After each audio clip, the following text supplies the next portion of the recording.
हाय साଙ୍ଗମାନେ ମୁଁ ଆପଣମାନଙ୍କର ରଞ୍ଜିତ ଆପଣମାନଙ୍କ ପାଇଁ ଗୋଟେ ସୁନ୍ଦର ଭିଡ଼ିଓଟି ନେଇ ଆସୁଛି ଯେଉଁ ଭିଡ଼ିଓରେ କି ଆପଣମାନେ କିଛି ଶିଖିବେ। ଆଜିର ସମାଜରେ ଭଲ ଲୋକମାନଙ୍କୁ କେମିତି ଘୃଣା କରାଯାଏ, କେମିତି ଭଲ ଲୋକମାନେ ପ୍ରତାଡ଼ିତ ହୁଅନ୍ତି ଏବଂ ସେମାନେ ଦୁଃଖ ପାଆନ୍ତି। ଏ ଦୁନିଆରେ ସେମାନଙ୍କ ପାଇଁ ଜାଗା ନାହିଁ, କେହି ବି ସେମାନଙ୍କୁ ଚିହ୍ନି ପାରନ୍ତି ନାହିଁ। ସେ ବିଷୟରେ ଟିକେ ଆମେ କଥା ହେବା। ସାଙ୍ଗମାନେ, ଯଦି ଆପଣମାନେ ଭଲ କରନ୍ତି ତାହେଲେ ଆପଣମାନଙ୍କ ବିରୁଦ୍ଧରେ କହିବା ପାଇଁ ବହୁତ ଲୋକମାନେ ଅଛନ୍ତି।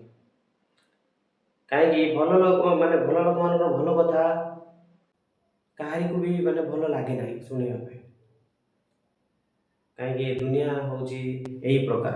ଆଜିର ଦୁନିଆ, ଆଗ କାଳରେ ଏମିତି ନଥିଲା ସାଙ୍ଗମାନେ। ଆଗ କାଳରେ ବହୁତ ଲୋକମାନେ ଭଲ କାମ କରୁଥିଲେ ଏବଂ ସେମାନେ ଭଲ ବ୍ୟବହାର ସମାଜକୁ ଦେଉଥିଲେ, ଲୋକ ବି ଗ୍ରହଣ କରୁଥିଲେ।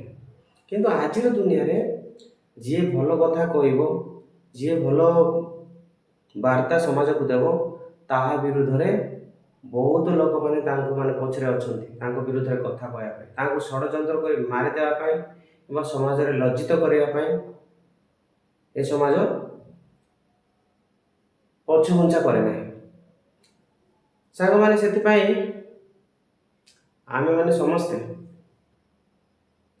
ଚେଷ୍ଟା କରିବା ଯେମିତିକି ଯିଏ ଭଲ କାମ କରୁଛି ତାକୁ ସପୋର୍ଟ କରିବା, ଯିଏ ଭଲ କଥା କହୁଛି ତାକୁ ସପୋର୍ଟ କରିବା, ଯିଏ ସମାଜକୁ ଭଲ ରାସ୍ତାରେ ନେବାକୁ ଚାହୁଁଛି ତାକୁ ନିଶ୍ଚୟ ସପୋର୍ଟ କରିବା ଏବଂ ତାଙ୍କୁ ଆମେ ସହଯୋଗ କରିବା।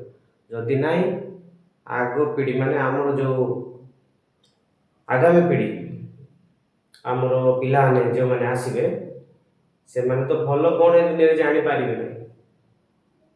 ସେ ଖରାପକୁ ହିଁ ସେମାନେ ଭଲ ବୋଲିକି ଚାଲିବେ। ପରିବେଶରେ କ'ଣ ହେବ ଭାଇମାନେ, କ'ଣ ହେବ ସାଙ୍ଗମାନେ, ଆପଣମାନେ ଚିନ୍ତା କରନ୍ତୁ। ଦେଖନ୍ତୁ ହେଲେ ଦୁନିଆରେ କ'ଣ ଚାଲିଛି